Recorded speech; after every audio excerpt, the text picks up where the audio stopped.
ফের ছাত্র বিক্ষোভে বিপি নূর। বাস চাপায় সহপাঠীর মৃত্যুর পর ঢাকার নর্দায় সড়ক অবরোধ করে বিক্ষোভকারী শিক্ষার্থীদের মাঝে গিয়ে আন্দোলনের সংহতি জানিয়েছেন ডাকসুর নবনির্বাচিত ভিপি নুরুল হক নূর। বিক্ষুব্ধ বাংলাদেশ ইউনিভার্সিটি অব প্রফেশনালসের শিক্ষার্থীদের শান্তিপূর্ণ আন্দোলন চালিয়ে যাওয়ার আহ্বান জানিয়ে তিনি বলেছেন, এই আন্দোলনে আঘাত করা হলে দাঁত ভাঙা জবাব দেওয়া হবে। মঙ্গলবার সকাল 7:15টার দিকে বসুন্ধরা আবাসিক এলাকার গেটে সুপ্রভাত কোম্পানির একটি বাসের চাপায় মারা যান ভিইউপির ছাত্র আবরার আহমেদ চৌধুরী। তার মৃত্যুর খবর পেয়ে যমুনা ফিউচার পার্কের সামনে সড়ক অবরোধ করে দোষী চালকের শাস্তির দাবিতে স্লোগান দিতে থাকেন বিশ্ববিদ্যালয়ের শিক্ষার্থীরা। বিক্ষোভের এক পর্যায়ে সকাল 10টার দিকে ঢাকা উত্তর সিটি কর্পোরেশনের নতুন মেয়র আতিকুল ইসলাম শিক্ষার্থীদের মধ্যে উপস্থিত হন। বাস চালকের বিরুদ্ধে আইন অনুযায়ী ব্যবস্থা নেওয়া সহ শিক্ষার্থীদের দাবি পূরণে পদক্ষেপ নেওয়ার আশ্বাস দেন তিনি। মেয়রের আশ্বাসেও সরেনি শিক্ষার্থীরা। বাসে আগুন, তার আশ্বাসেও রাস্তা ছাড়েননি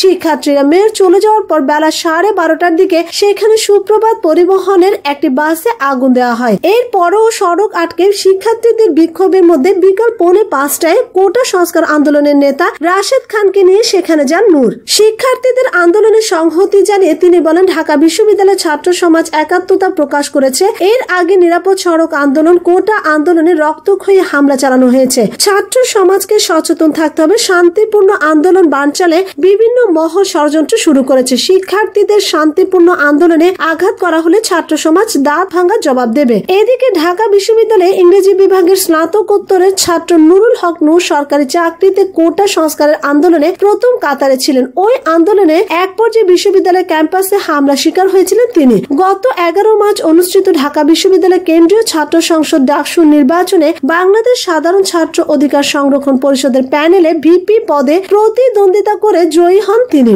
এবার ভিন্ন প্রসঙ্গ। গুরুতর অসুস্থ খালেদা জিয়াকে এখন জোর করে আদালতে আনা হয়েছে। সাবেক প্রধানমন্ত্রী ও বিএনপি চেয়ারপারসন কারাবন্দী বেগম খালেদা জিয়া অত্যন্ত অসুস্থ, তার চিকিৎসা হচ্ছে না। গতকাল সকালে তার বমি হয়েছে, তিনি খেতে পারছেন না, তার সারা শরীরে অসহ্য ব্যথা। তারপরও তাকে জোর করে আদালতে আনা হয়েছে বলে বিএনপি মহাসচিব মির্জা ফখরুল ইসলাম আলমগীর অভিযোগ করেছেন। মঙ্গলবার বেলা 12:40 পুরনো ঢাকা কেন্দ্রীয় কারাগারে স্থাপিত বিশেষ আদালত 9 এর বিচারক শেখ হাফিজুর রহমানের আদালতে দুর্নীতি দমন কমিশনের দায়ের করা নাইকো মামলায় খালেদা জিয়াকে হুইল চেয়ারে করে হাজির করা হয়। হুইল চেয়ারে বসা অবস্থায় তার পা কোমর পর্যন্ত সাদা কাপড় দিয়ে ঢাকা ছিল। শুনানি শেষে বেলা 1:15 দিকে আবারও কারাগারে নেওয়া হয় তাকে। শুনানি শুরু হওয়ার আগে মির্জা ফখরুল কারা আদালতে উপস্থিত হন। আদালতের কার্যক্রমের পুরো সময় তিনি খালেদা জিয়ার পাশে বসেছিলেন এবং তার সাথে কথা বলেন। এই সময় খালেদা জিয়া তার গুরুতর অসুস্থতার কথা ও জোর করে তাকে আদালতে আনা হয়েছে বলে মির্জা ফখরুলকে জানিয়েছেন। আদালতের কার্যক্রম শেষে বেলা 1:15 খালেদা জিয়াকে আবার কারাগারে নেওয়া হয়। এরপর আদালত থেকে বেরিয়ে মির্জা ফখরুল সাংবাদিকদের বলেন, তিনি বলেছেন তিনি অত্যন্ত অসুস্থ এবং তার চিকিৎসা হচ্ছে না। পায়ে ও হাঁটু সহ সারা শরীরে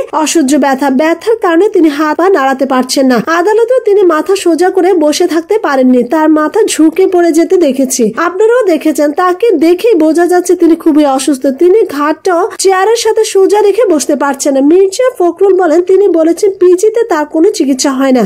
আমরা বেসরকারি বিশেষায়িত হাসপাতালে তার চিকিৎসার কথা বলেছি, সে বিষয়ে সরকার এখনো কোনো ব্যবস্থা নেয়নি। তারা মেডিকেল বোর্ডের মাধ্যমে সংশ্লিষ্ট ডাক্তার পাঠাতে পারে, রক্ত পরীক্ষা করতে পারে, সেটি করছে না। আমরা সরকারের কাছে চাচ্ছি, তিনিও চাচ্ছেন দ্রুত তার রক্ত পরীক্ষা করার ব্যবস্থা করা হোক এবং তার যে বিশেষ ডাক্তার, তিনি পিজি হাসপাতালেরই ডাক্তার, তাকে দিয়ে চিকিৎসা করানো হোক, তাকে দেখানো হোক। অন্যদিকে খালেদা জিয়ার আইনজীবী মাসুদ আহমেদ তালুকদার আদালত থেকে বেরিয়ে সাংবাদিকদের বলেন, আপনারা উপস্থিত সবাই তাকে দেখেছেন। আদালতে আনার মতো শারীরিক অবস্থা তার ছিল না, তারপরও আমরা দেখলাম তার ইচ্ছার বিরুদ্ধে জোর করে তাকে আদালতে হাজির করা হয়েছে। অথচ তার চিকিৎসার ব্যাপারে মেডিকেল বোর্ড সুপারিশ করার পরও সরকার চিকিৎসা ব্যবস্থা না করে জোর করে তাকে আদালতে হাজির করা হচ্ছে। এবার ভিন্ন প্রসঙ্গ।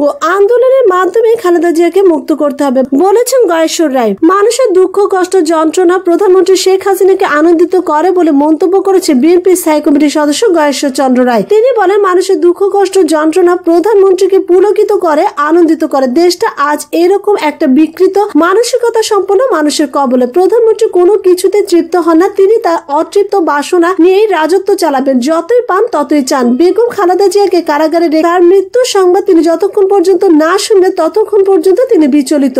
এটাই তার পণ, এটাই তার অঙ্গীকার। এই জন্য শেখ হাসিনাকে একসঙ্গে সহযোগিতা করছে প্রশাসন ও আদালত। গতকাল মঙ্গলবার দুপুরে জাতীয় প্রেস ক্লাবের সামনে BNP chairperson chairperson Begum Khaleda জিয়ার সুচিকিৎসা ও মুক্তির দাবিতে এক মানববন্ধনে তিনি এসব কথা বলেন। মানববন্ধনটির আয়োজন করে জাতীয়তাবাদী কৃষক দল। ধানের শীষ প্রতীকে ভোট করে সংসদে যাওয়া সুলতান মোহাম্মদ মনসুরের সমালোচনা করে গয়েশ্বর চন্দ্র বলেন, তাদের ছাড়া পাখি এখন সংসদে বসে কাঁঠাল খাচ্ছেন, এরকম আর কেউ যাবেন না সে বিষয়ে তিনি নিঃসন্দেহ হতে পারছেন না। নেত্রীকে কারাগারে রেখে দলীয় সংসদে দেখতে চান না নেতা কর্মীরা। তিনি বলেন, আমরা দেখেছি যে আমাদের সাথে থাকলো, আমাদের মাথায় কাঁঠাল রাখা তিনি এখন কাঁঠাল খাচ্ছেন সংসদে বৈশা। কি মনসুর, আমাদের এখান থেকে আমরা পাখি ছেড়ে দিলাম, সংসদে চলে গেল, আরো কিছু করছে কিনা, আরো কিছু যাবে কিনা তাও জানি না। পাখি যায় যাক, সেই পাখিদের একটাই বলবো, গণতন্ত্রের নেত্রী, গণতন্ত্রের মা বেগম খালেদা জিয়াকে জনগণের কাছে হস্তান্তর করে কারো যদি সংসদে যাওয়ার শখ থাকে যান, কিছু বলবো না, কিন্তু তিনি জেলে থাকবেন আর পার্লামেন্টে গিয়ে কথা বলবেন, সেই কথা শোনার জন্য কিন্তু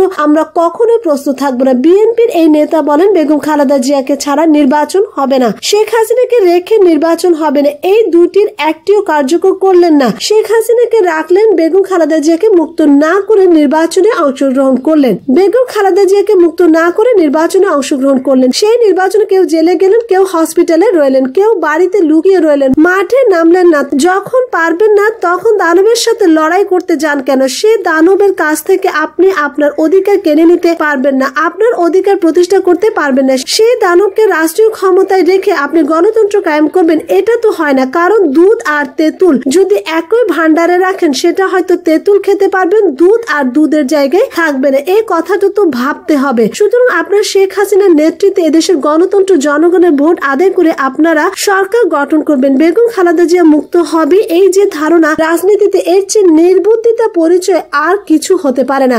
সেই কারণে আজকে বলবো, এই সরকারকে বৈধকরণের জন্য কি আমরা নির্বাচনে অংশগ্রহণ করেছিলাম কিনা? শেখ হাসিনার সমালোচনা করে গয়েশ্বর বলেন, বাংলাদেশের প্রধানমন্ত্রী কোনো কিছুতে তৃপ্ত হন না, তিনি এক অতৃপ্ত বাসনা নিয়েই রাজত্ব চালাবেন, যতই পান ততই চান। মানুষের দুঃখ কষ্ট যন্ত্রণা তাকে পুলকিত করে, আনন্দিত করে। মানুষের জন্য কোনো কিছু করে তিনি কোনো আনন্দ লাভ করতে পারেন না। এরকম বিকৃত মানসিকতা সম্পন্ন একটা ব্যক্তির কবলে সারা দেশ। সরকার বেগম খালেদা জিয়াকে কারাগারে রেখেছেন, তারপরে সন্তুষ্ট নন। দেশনেত্রী জেলখানায় আছেন, এটাতে তার স্বস্তি নয়। তার মৃত্যুর সংবাদ তিনি যতক্ষণ পর্যন্ত শুনবেন না ততক্ষণ তিনি বিচলিত, এটাই তার পর, এটাই তার অঙ্গীকার।